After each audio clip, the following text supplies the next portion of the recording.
Law of cosines. Really, the law of cosines is just a variation of the Pythagorean theorem. Pythagorean theorem works with right triangles. For the most part, that's this part here. What we have after that is really your correction factor that works with non-right triangles.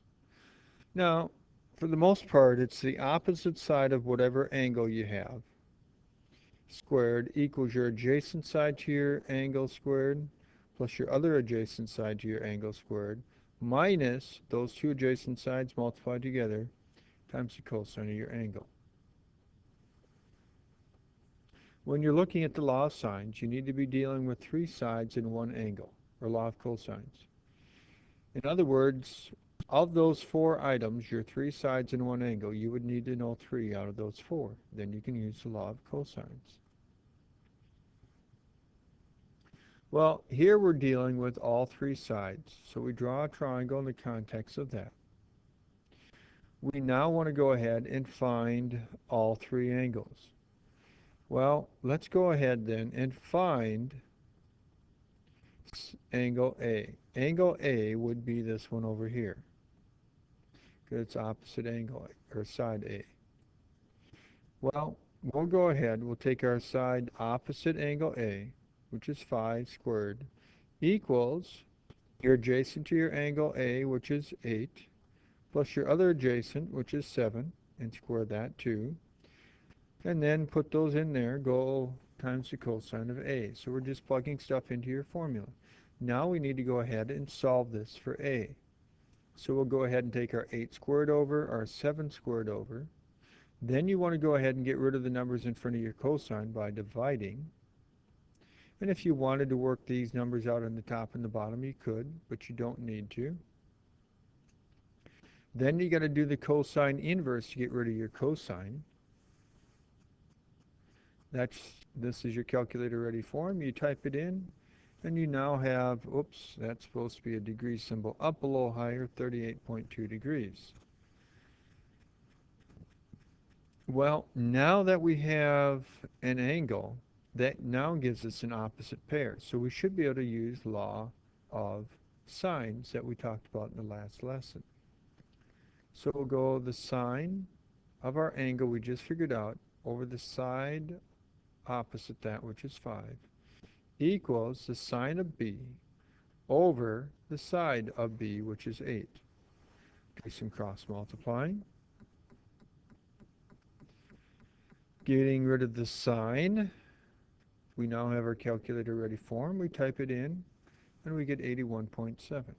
Well, we now know our two angles, so we can easily get our third angle by subtracting them from 180, and we get 60.1.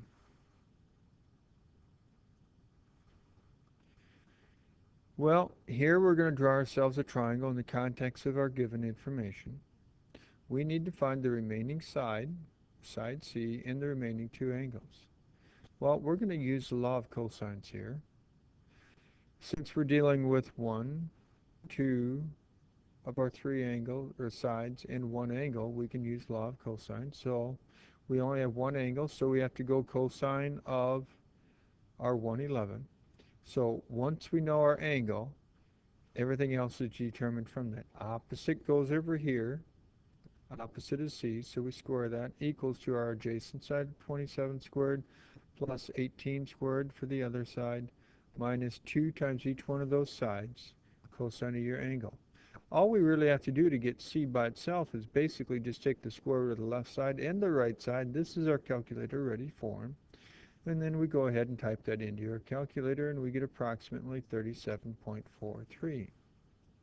Well, now that we have a 37.43 for this side over here, all we have to do then is use law of sines, since we now know an opposite pair of our C and our C.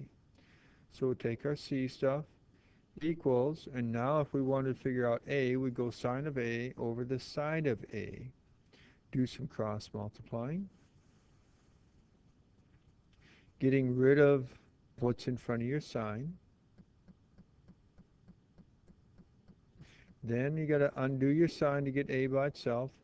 Here we have our calculator ready form, and we type it into our calculating device, and we get this.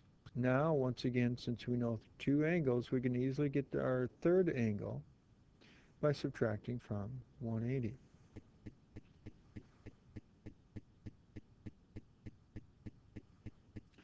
Here we have a 50 miles in between a lighthouse and a port. So here happens to be a picture of the Port of Duluth. Here happens to be a picture of Split Rock Lighthouse.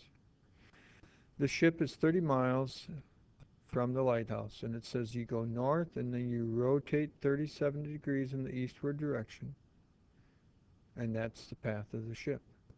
And this happens to be a image of the Ghat from Lake Superior. How far is the ship from the port? Well, that's this side up here. Well, we're dealing with our all three sides in one angle, so we can use the law of cosines. So we'll go x squared equals our one side squared plus our other squared side minus our two sides times our angle. So we take our square root, type it into our calculator, and we get approximately 31.69 miles from port.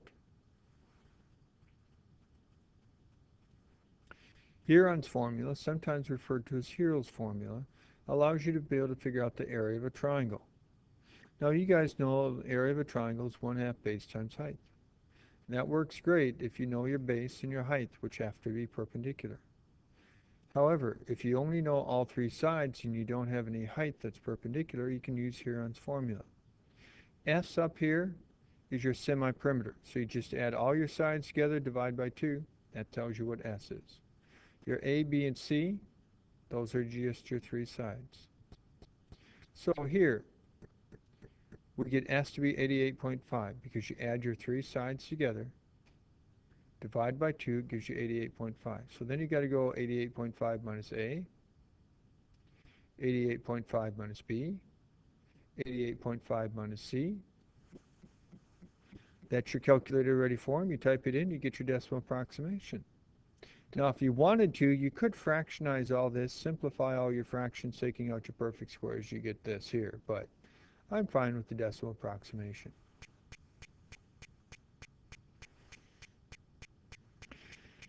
Well, here's another area formula. It's really a variation of your 1/2 base times height.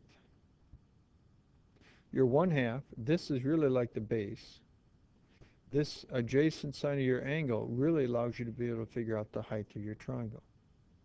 But for the most part, if your angle is in between these two sides, then you can go ahead and use that formula without directly finding your height. And here, our angle B is in between our two sides if you would draw your triangle. So we're going to go 1/2 your first side plus your other side times the sine of your angle. That's your calculator ready form. Then you want to go ahead and type that into your calculator to get your decimal approximation.